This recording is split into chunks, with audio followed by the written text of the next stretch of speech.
Hello everybody, happy Friday. So today I wanted to talk about the article that I reviewed briefly earlier this week on reading quantitative research.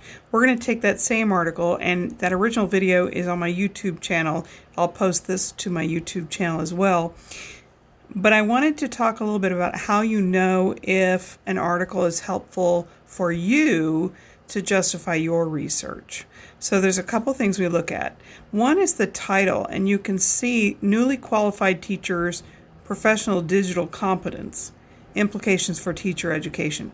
So if your topic is about digital competence of teachers, either teachers who are pre-service, they're still in training, or teachers who are in service, especially if they're new teachers, this is probably an important article for you to include in your study. So when we talk about an article, when we're writing our literature to justify the need for our research, we look at the topic, of course, but we also look at the various literature that authors included in their study and how current it is.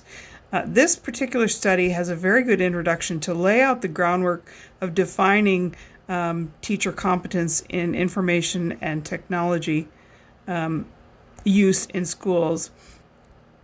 And I encourage you to look further through this because they also have a really good section on theory, teachers' self-efficacy with using technology, digital competence and communication is really a helpful section for this article.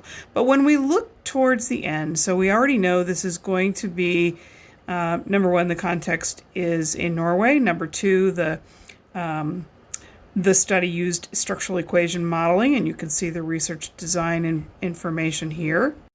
There's two sections you want to look at.